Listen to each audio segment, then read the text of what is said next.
Hey everyone, this is Joseph with JN Unique Designs, and yes, you're back with me once again for another fun project. Today I decided I'm going to tackle planner essential pages from Elizabeth Craft Designs using a former and older release, but I will be combining it with several items such as the Distress Mica stains and Tim Holtz embossing folders. So let's turn the camera around and I'll show you what we're going to be doing today. So if you haven't already, up here I'm going to link a video for your Distress Mica stains, and we'll go from there. Alrighty everyone, so as I mentioned to you, what we're going to do is we're going to have some fun with a planner page. It's an old planner page, but I think we're going to have some fun to make some Halloween stuff. As I have mentioned multiple times, Halloween is my favorite time of the year, so we are going to do some of that and prepare for Halloween. So this is the die set here that we'll be using today. Let me see here if I can get the die number for you.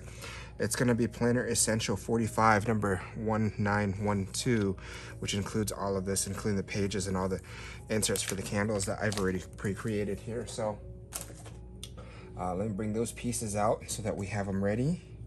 So if you haven't already seen how I use Distress Mica stains, go ahead and watch that video first, because in that video I'll link it. I'll have it linked right here on the top of the screen here, and when you do that, watch that video. It'll tell you how I use the Distress Mica stains and different techniques.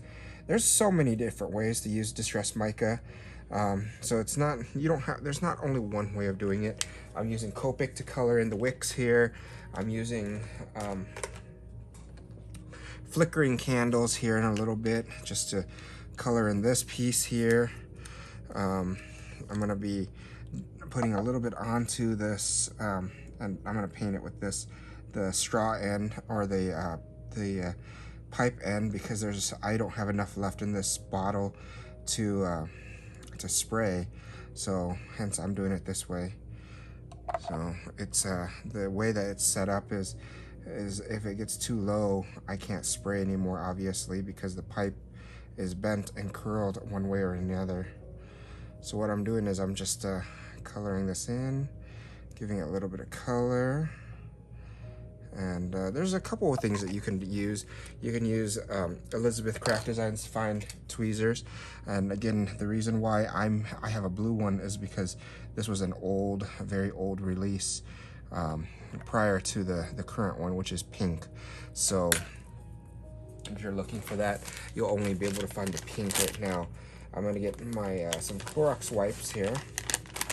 I have some Clorox wipes just to clean my finger, and etc. Just wipe that off just a tad bit so it's cleaner. So it's clean for the area that I'll be working here. And I'll set that aside. And what I'm going to do next is I'm going to color this piece here, color the inside of these flickering candles. Take my Versamark Claire. Where is the Versamark Red? Let's see here. My desk has exploded in the last day and a half since I come back to crafting, because it's all over the place, on things all over the place. So I just use Versamark Clear, and I'll dab some red on there, as you can see there. And then with the flames itself, I kind of want to give it a little bit of a tint. So I am using Chianti just for a little bit here. And what I'm going to do is I'm going to go around the edge just a tad bit, just to dull down the red just a tad bit, just to give it some more, realistic colors as it's burning. So I'm just going around the edge. Nothing fancy, nothing to it. I know I haven't, with planner pages, I haven't created much with the Planner Essentials line, because I'm not too much of a creating a planner person, but however, Elizabeth Craft Designs planners is a whole different story. I do like their planners very much so. So I have these double-sided adhesive tapes here. What I'm going to do is I'm going to go ahead and stick a wick through, and I think this is how the wick goes. It goes in through the middle here and over the top. So as you can see, that's how it looks. And what I do when I stick that through there is I will take a piece of foam dot. Once that's through like that, I'll take a piece of a foam dot and I'll stick it on the back here as such, and it'll hold that wick in place so you don't have to. And this foam dot, all I have to do is this little extra here, I'll just trim it off so you don't even see it anymore. Take a pair of scissors, trim that off, and I'm going to do the same thing with the small candle here. I'm going to stick the wick through the top here. Make sure it's nice and straight, and I'll take that piece of that foam tape that I had earlier and stick it right on the back here. And again, I'm not afraid to take a pair of scissors and just trim that off. See? So it's not even in the picture anymore. So how easy that is. Just like that. And then I'm gonna set these aside because as these are drying, I want them to firmly sit and dry. Again, I will, and you can see my hands are full of different things here because I am in the process of getting these things ready for you so that you can see what I'm gonna do. What I'm gonna do next is I'm gonna take some Distress Mica stains, and this is Iron Gate by Ranger. I'm gonna shake it up. I don't hear the ball moving yet, so there's the ball. So what I'm gonna do is I'm gonna take some Distress. There we go. It's a little much here. I'm gonna spray some on my table here. Spray something like that on my table. I'm gonna take this planner essential page, and quite frankly, I'm just gonna dip around it, get some colors everywhere. I don't mind it getting onto the candles because remember, I'm gonna cover those candles, so it doesn't matter how it looks. But what I want to do is I want to get enough on here, on the edges here, as you can see.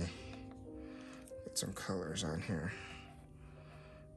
So I think that should do it. Some Iron Gate there. Perfect. Take my Clorox wipe off the excess a little bit here, so I have a clean place to work.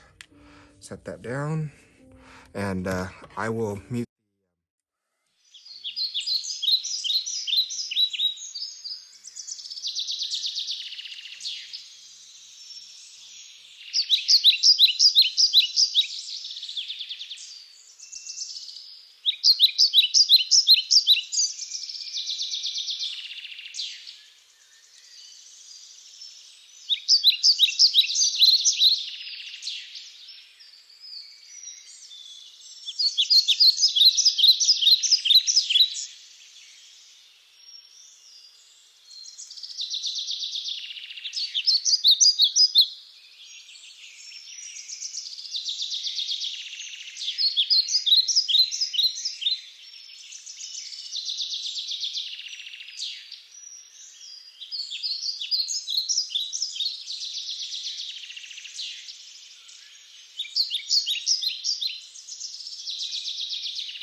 Alrighty, so that should be nice and dry, enough dryness there.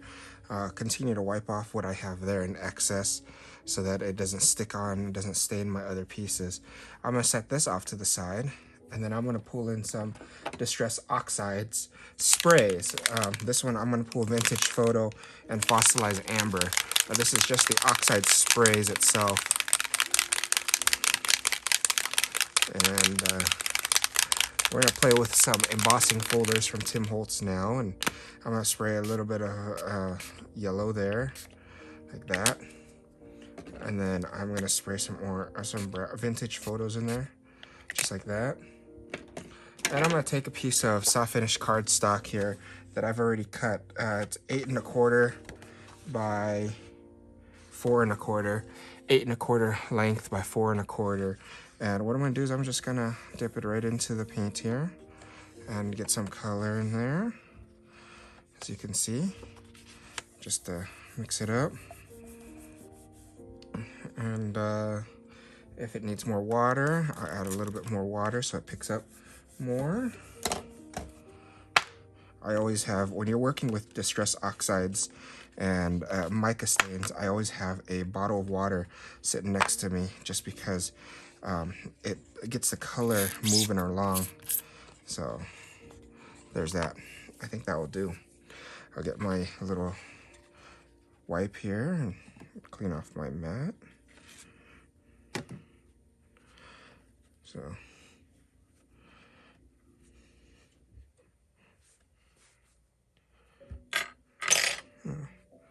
clean off my mat.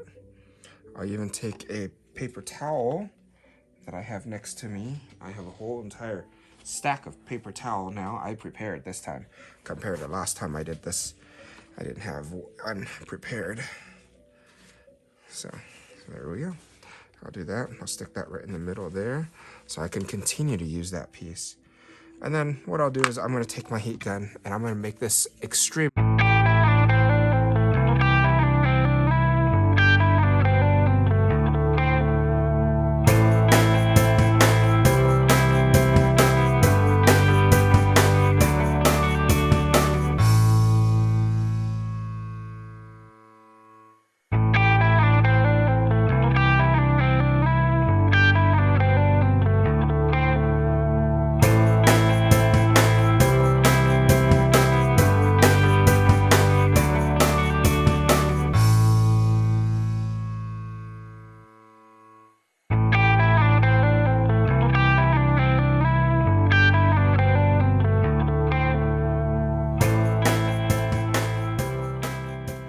Now it's fully dry. What we're gonna do is I'm gonna pull out the new Tim Holtz embossing folder, the 3D embossing folder. This one is Tim Holtz and Sizzix, and it's skulls, different skulls in there. And you remember there's a emboss side and a deboss side. How I know it's one side or the other is that black side is always gonna be the emboss side, and then the back side is going to be the deboss side. So what I'm going to do is I'm going to use the deboss side and place this piece in here. It's not long enough to cover the entire thing at the same time. So what I have to do is I have to take and do half at a time. With my specific plate, and I have the Sizzix switch, is that I need to take everything off. There's just the base plate, the 3D embossing folder, and the top plate. And I'll run it through my Sizzix switch. And yes, you don't have to use the large Sizzix switch plate. You can use any small plate you want. The Sizzix switch is very compatible with any type of plates, and that's why I'm using a smaller plate here. And you can see how that turned out. And what I'm going to do next is I'm going to place this right in the middle here, and I'm going to let it sit about here. And then I am going to run the rest of the embossing through.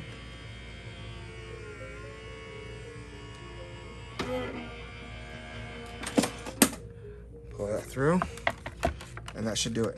Now I have a full entire sheet of that skull embossing image. What I'll do is then I will pull Nocturne VersaFine Clear, which is equivalent to the black for the VersaFine Clear. And I'm going to take my little hand dauber here, and I'm just going to lightly, very lightly, go over the top of this and gently tap in go over the entire page. And you'll see what happens when I do that. All the raised areas of the cardstock will start filling in with black, and all the emboss spots, all the deboss areas will remain the color that was put on by the Oxides, the vintage photo and the fossilized amber. So as I am doing this, you can see how the skulls are coming out. So again, very gently, very lightly when doing this. Just like that.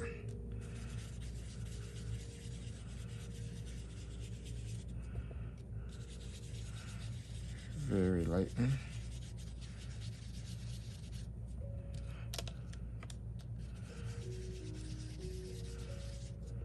I'm not pressing down at all. I am just just the brush tip here, just going over the top.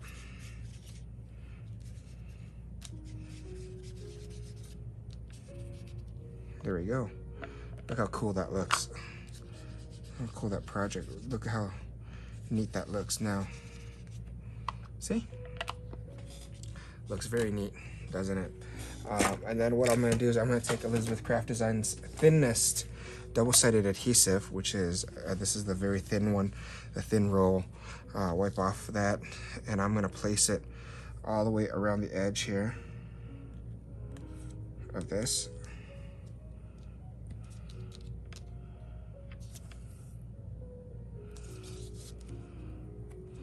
As such.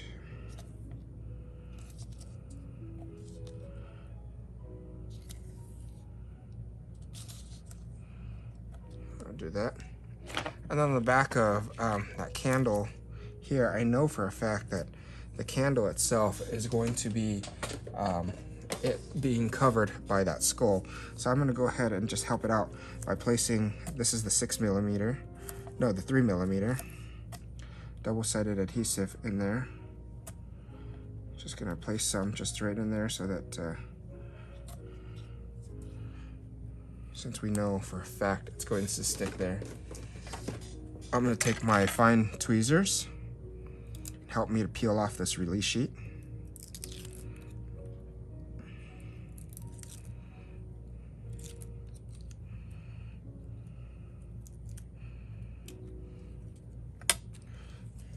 So, peel off that release sheet.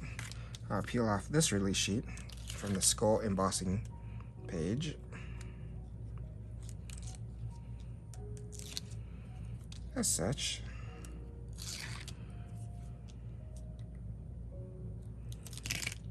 No, it did not stick as I had planned. And sometimes if that does happen, it don't matter, just put it back and stick it back down. And we'll just peel another piece off. Yeah, that's okay. I'll take that off there.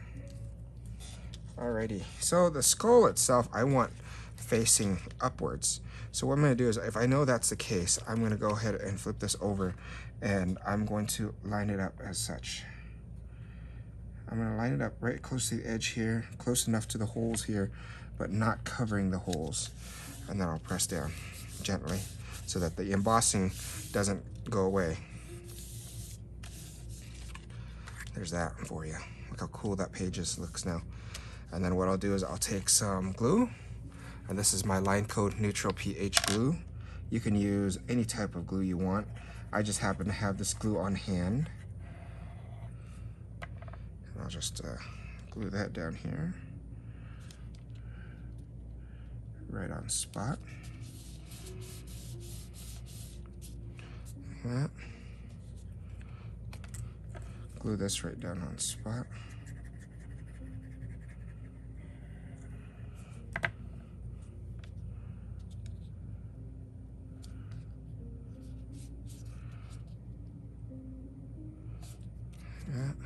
I'll take the double-sided, the release sheet off of the foam tape here, and what I'll do is I'll line it up so it matches here. Such, same thing here.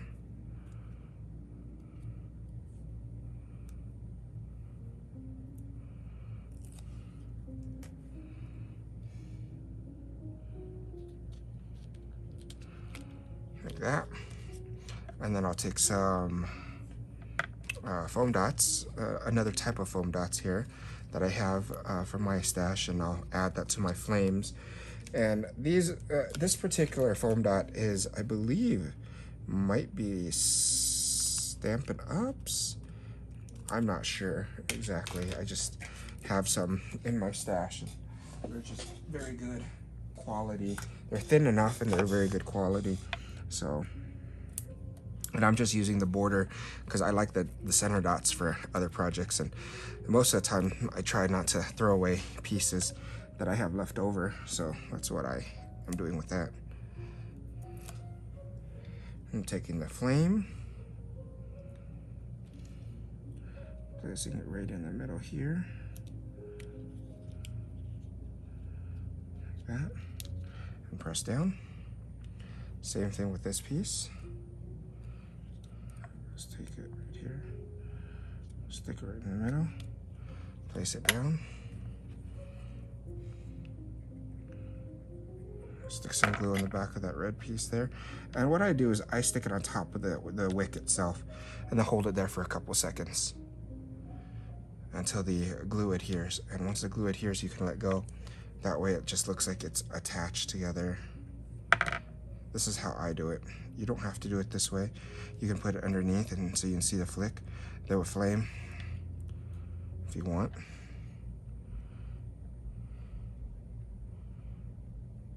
And there you go. So what I've done is I've created a planner page here for my Halloween coming up. I will be decorating these at a later time, and look how cool that would be if it were to be combined with one of Yosette's monsters. You know, you can put them here, etc., whatever you want to do with that. But that is it for now. Thank you for joining me. Please like and subscribe to my channel if you haven't already. And I look forward to seeing you again next time for another fun project using products from Elizabeth Craft Designs and others. And there are some links of supplies, items that I use down below. Please go ahead and use those links. It doesn't affect your points or anything like that, but it does support me and support my filming and all of this for you. Have a great day, everyone. Bye.